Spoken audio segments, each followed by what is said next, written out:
Hello everybody, what we have here is a TIE Interceptor by Bandai. Okay, I've done a lot of these Bandai Star Wars model reviews. So at this point in time we know that the quality is pretty decent.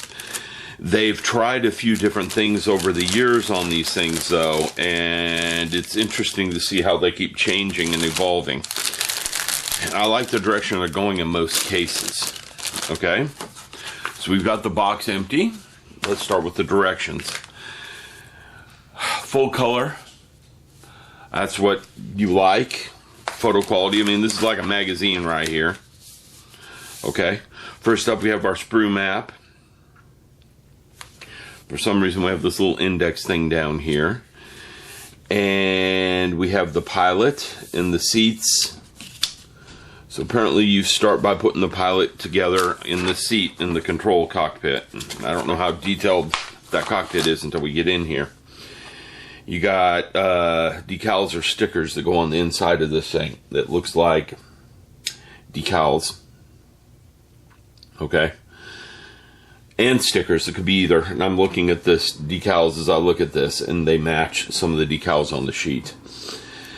The cockpit goes together first. Then you start building the wings.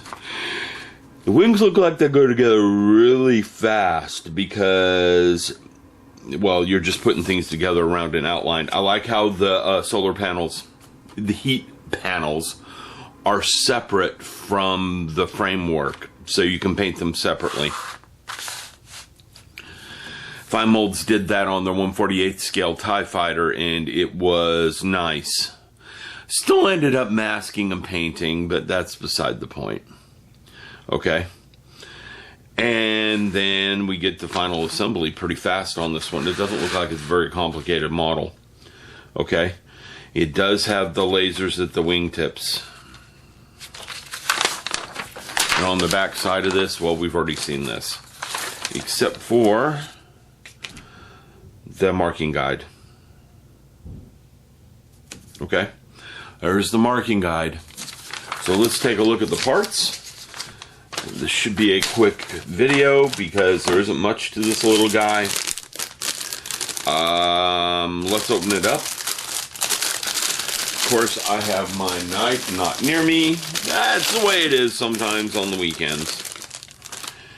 And what kind of weekend I'm having, you guys will all see soon. Since we're dealing with gray, I'm going to take my white background away. And let's look at the gray on the black tabletop. I'll bring the backdrop back as soon as I need to. With the, we can zoom some. With the black parts. So we get Star Wars Base 13 here. I get the feeling there's a lot of different bases at this point in time. And that's just the base. Here we have the interior of the cockpit. I can pull the camera in a little tighter on that because, well, we just have this weirdness to the sprue down there. It's your typical TIE Fighter. Sorry about the yawning. It's your typical TIE Fighter with the triangular shaped panels on the inside of it. Nothing surprising there. We have the weird thingy here that I've never understood in the TIE Fighters. That's something the Fine Molds kits typically don't have. And we can check really fast because I do have the Fine Molds TIE Interceptor here. And it shouldn't take me too long to get that out. Not at all. I'm not going to open the baggies on this one. But it looks like that is missing from the Fine Molds TIE Interceptor. They're supposed to be the same scale, but, you know, that doesn't always work. For one reason or another. Nope, that's missing from the Fine Molds TIE Interceptor, but I like their decals for the interior better. There's one thing about it. Alright, so let's put this back in its baggie. And put it back in the box. Okay, we got the black panels here, so I'm going to have to put a background back down that's not black. That's okay, that won't take much. to do. Here's part of the framework. Now, the typical only place for detail on these frameworks are these panels here. So let's take a look, really good look. Okay, that's the limit of my camera's zoom from where it's at right now. And I'm not going to take it off the stand. But we can see that detail fairly well right here. Okay?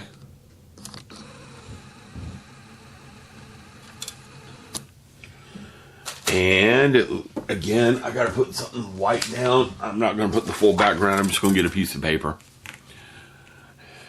And let's take a look and see the detail on the heat panels.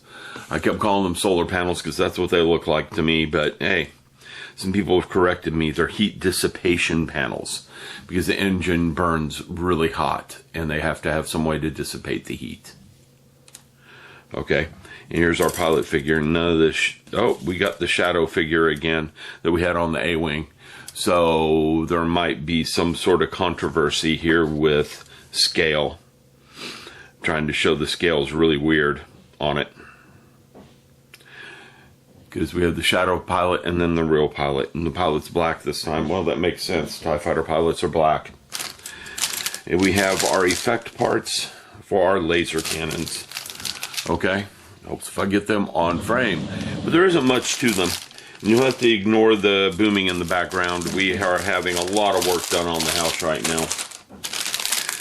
I'll be in a video separate from this one.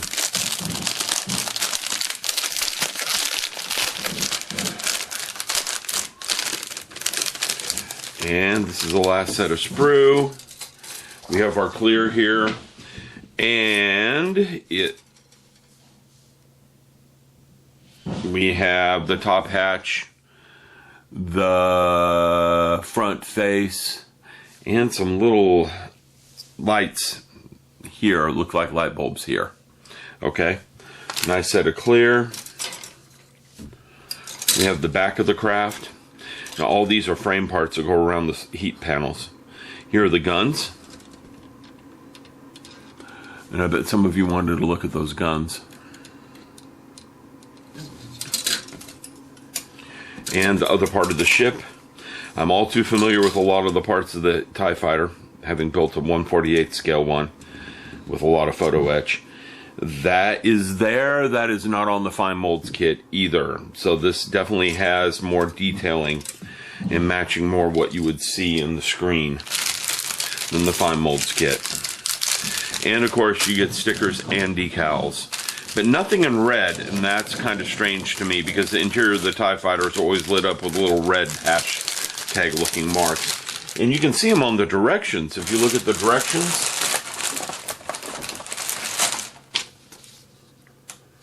yeah, if you look at the interior, you can see it on the interior of the directions. You can see the red spots here. Yet they don't appear at all on the decals or the markings. Because there's the decals, and it's not like they didn't. Oh yeah, they are red. I can see them there, but they are not on the stickers. The redness, it is. It's just bad vision on my part. The redness is there. Yay. Okay, well there's a look at the TIE Interceptor. Looks to be a good little kit. It's little. There isn't much to it, and since everything's kind of pre-painted, I mean pre-molded in color, you could probably do this. If you didn't want to paint it, you could do it in the afternoon with just a few washes. And that was their intent. I'm pretty sure that was their intent. We never looked at the box art, so let me back this up and let's take a look at the box art. There's the side panel right there.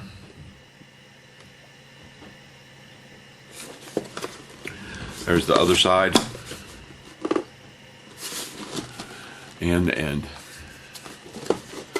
The fine molds kit is not as detailed. It is here. The wing panel, that's the Bandai. No wonder. It looked like I was putting something back. Here's the fine molds kit. It's not as detailed, but the guns look, yep, it's not as detailed. Nowhere near as detailed. And it's smaller. Definitely a smaller kit. Even at the same scale, which is weird. But anyhow, there you go. There's a look at the Bandai kit. I hope you enjoyed it. I'm not going to dig out the fine molds kit today and dig through it and compare them. One notice, though, is that the window around the TIE Interceptor is solid black, whereas on most TIEs, it is the same color as the ship, gray. Okay, again, I hope you enjoyed. Have a good one, everyone.